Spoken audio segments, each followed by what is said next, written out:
Good morning श्रोतागणों। तो अभी उपस्थित हुए हैं सुबह की प्रमुख खबरों के साथ। तो खबरों को विस्तृत रूप से जानने निवेदन रहेगा, कृपया चैनल को जरूर सब्सक्राइब करें। तो प्रस्तुत हैं आज सुबह के मुख्य समाचार। कल का शिमला NH 5 पर सफर महंगा, 5 से 10 रुपये बढ़ा टोल, इस मई से वसूला जाएगा बढ़ा हुआ शुल्क। कल का शिमला नेशनल हाईवे 5 पर सफर महंगा हो गया है। राष्ट्रीय राजमार्ग प्राधिकरण की ओर से सनवारा टोल प्लाजा में कलेक्शन कंपनी को निर्देश जारी कर दिए गए हैं। कंपनी ने 3 जून मध्य रात्रि से बढ़े हुए दाम वाहनों से लेना भी शुरू कर दिया है। NHAI ने 2 जून को इसकी अधिसूचना जारी की। इसके मुताबिक व्यावसायिक वाहनों का 5 से 10 रुपये तक शुल्क बढ़ाया गया है। हालांकि इस बार कार, जीप, वैन और लाइट मोटर वाहन चालकों को राहत दी गई है। इससे पहले यह अधिसूचना 1 अप्रैल से लागू होनी थी, लेकिन NHAI ने आचार संहिता का तर्क देकर अधिसूचना को वापस ले लिया था। प्रत्येक वर्ष अप्रैल में टोल प्लाजा का शुल्क बढ़ाया जाता है। इस बार आचार संहिता के चलते जून से दरों को लागू किया गया है। अधिसूचना के अनुसार 20 किलोमीटर क्षेत्र में पंजीकृत वाहनों को भी अब 340 रुपये देने होंगे। अधिसूचना के बाद कंपनी ने सिस्टम को अपडेट कर दिया है। आज सुबह 8 बजे से शुरू हो जाएगी मतगणना, 1 घंटे बाद आने लगेंगे रुझान। हिमाचल प्रदेश में लोकसभा चुनाव व विधानसभा उपचुनाव के लिए मतदान की प्रक्रिया खत्म होने के बाद मतगणना की तैयारियां भी पूरी कर ली गई हैं। आज सुबह 8 बजे से मतगणना शुरू होगी और 1 घंटे बाद रुझान आने शुरू हो जाएंगे। निर्वाचन विभाग ने प्रदेश के 31 मतगणना केंद्रों पर करीब 4000 कर्मियों की तैनाती की है। मतगणना शुरू होने से पहले कर्मचारियों को काउंटिंग टेबल आवंटित किए जाएंगे। निर्वाचन आयोग के निर्देशों पर मतदान के बाद EVM स्ट्रांग रूम में केंद्रीय सुरक्षा बलों के पहरे पर रखी गई हैं। लोकसभा की कुल 4 व विधानसभा की 6 सीटों के नतीजे घोषित होंगे। बारिश ने दिलाई प्रचंड गर्मी से राहत, प्रदेश में कब से कब खराब रहेगा मौसम, जानिए। हिमाचल प्रदेश में पश्चिमी विक्षोभ की सक्रियता से मौसम के करवट बदलने के आसार हैं। इससे कई जिलों में बारिश की संभावना है। मौसम विज्ञान केंद्र शिमला के अनुसार राज्य के कई भागों में आज से 6 जून तक बारिश का पूर्वानुमान है।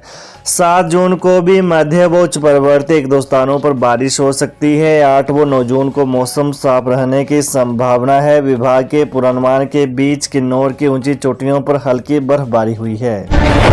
जंगल की आग से सोलन में ढाबा, सिरमौर में जला स्कूल का स्टोर।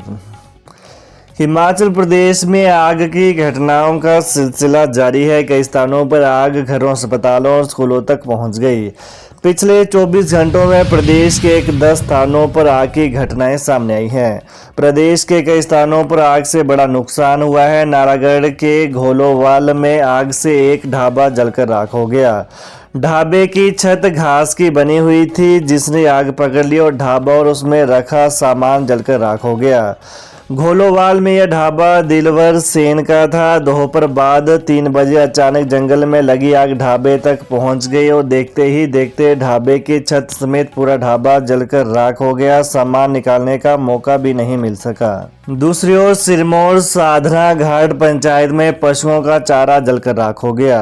अदरक की फसल नष्ट हो गई। प्राथमिक पाठशाला लजोगड़ी तक आग पहुंच गई। इससे स्टोर रूम में रखा सामान जल गया। मुख्य अध्यापक ने बताया कि आग के कारण स्कूल प्रांगण में लगे फूल पौधे सहित जहां गमले राख हो गए, पानी की टंकी भी जल गई। चुनाव रिहर्सल में हार्ट अटैक से कर्मचारी की मौत मामले पर संघ ने उठाई आवाज, मुआवजा, नौकरी देने की रखी मांग। लोकसभा चुनाव की अंतिम रिहर्सल के दौरान 29 मई को नाहन PG कॉलेज परिसर में कृषि विभाग के कर्मचारी अरविंद कुमार की मौत पर जिला सिरमौर NPS EA संघ ने चुनाव आयोग से परिवार के लिए उचित मुआवजे तथा एक सदस्य के लिए नौकरी की मांग की है। वहीं नाहन में जारी प्रेस विज्ञप्ति में जिला अध्यक्ष सुरेंद्र पुंडी तथा राजगढ़ खंड अध्यक्ष प्रवीण शर्मा ने चुनाव आयोग से अरविंद कुमार के परिवार को तुरंत उचित मुआवजे तथा परिवार के एक सदस्य को सरकारी नौकरी देने की मांग की है। सराज के तुंगाधार में आग लगने से मकान राख, 5 करोड़ से अधिक का नुकसान। मंडी जिला के सराज क्षेत्र की ग्राम पंचायत तुंगाधार में सोमवार शाम के समय लगी आग से करीब 50 से अधिक कमरों का मकान जलकर राख हो गया, जिससे 24 परिवार बेघर हो गए। इसके अलावा आग की लपटों ने 5 अन्य मकानों को भी आंशिक तौर पर नुकसान पहुंचाया है। घटना से पीड़ित परिवारों को अनुमानित 5 करोड़ 30 लाख रुपए का नुकसान हुआ है। आग लगने के कारणों का पता लगाया जा रहा है कि पंचायत प्रधान हेमराज ठाकुर ने बताया कि मकान में 24 परिवार रहते थे, जिनके पास तन पर पहनने को कपड़े के सिवाय कुछ भी नहीं बचा है। एक कमरे में देव श्रीणा ऋषि की कोठी थी, जिसमें रखे देवता के रथ को बचा लिया गया, जबकि देवता का पूरा सामान, पैसा और आभूषण जल गए। हिमाचल में दूध हुआ महंगा, अमूल और व्यास धेनु के 2 रुपये लीटर बढ़े दाम। देश में लोकसभा चुनाव खत्म होते ही दूध कंपनियों ने दूध के दामों में बढ़ोतरी करना शुरू कर दी है। राजधानी शिमला में अमूल दूध के दाम 2 रुपये प्रति लीटर बढ़ गए हैं। पहले अमूल दूध का आधा लीटर पैकेट 31 रुपये में मिलता था, अब 32 रुपये में मिलेगा। शहर में वेरका दूध के सप्लायर गिरीश शर्मा ने बताया कि यह रेट लागू हो गए हैं। वहीं वेरका ने भी दूध के रेट बढ़ा दिए हैं।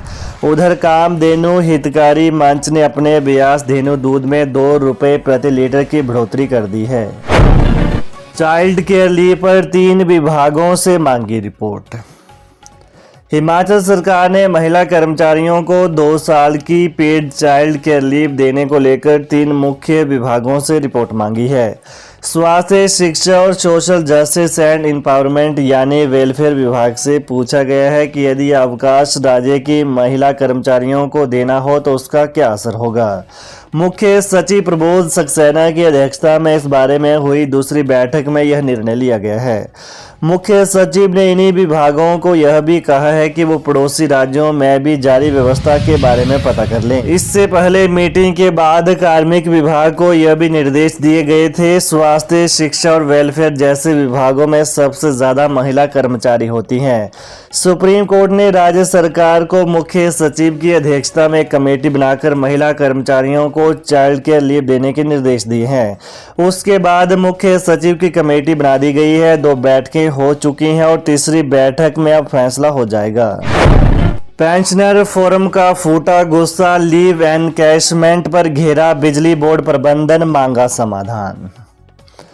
पेंशन फोरम ने बिजली बोर्ड प्रबंधन के खिलाफ रोष जताया है। पेंशनरों का कहना है कि कई बार बोलने के बावजूद उनकी समस्याओं पर गौर नहीं किया गया। ग्रेजुएटी, लीव एनकैशमेंट, पे फिक्सेशन में कोई प्रगति नजर नहीं आ रही है और इस विषय में बोर्ड प्रबंधन आचार संहिता के नाम पर हाथ धरे बैठा है, जबकि यह कार्य मौजूदा स्टाफ भी जारी रख सकता है। बैठक में सदस्यों ने बताया कि आचार संहिता के उठते ही बोर्ड प्रबंधन पे फिक्सेशन के लिए 14 रिटायरी और 12 डीईओ की तत्काल नियुक्ति कर देगा, जैसा कि फोरम को लिखित आश्वासन दिया है, ताकि इस कार्य को समयानुसार पूरा किया जा सके। पेंशनर फोरम की मासिक बैठक सोमवार यानी पिछले कल शिमला में हुई। इसमें प्रदेश भर के दूर दराज क्षेत्रों से आए पेंशनरों ने भाग लिया। बैठक की अध्यक्षता ESN कपूर रिटायर्ड मुख्य अभियंता ने की। तो ये रही सुबह की खबरों का आज का विश्लेषण। तो हिमाचल प्रदेश की ताजा खबरों को जानने के लिए कृपया चैनल को अभी सब्सक्राइब करें। धन्यवाद।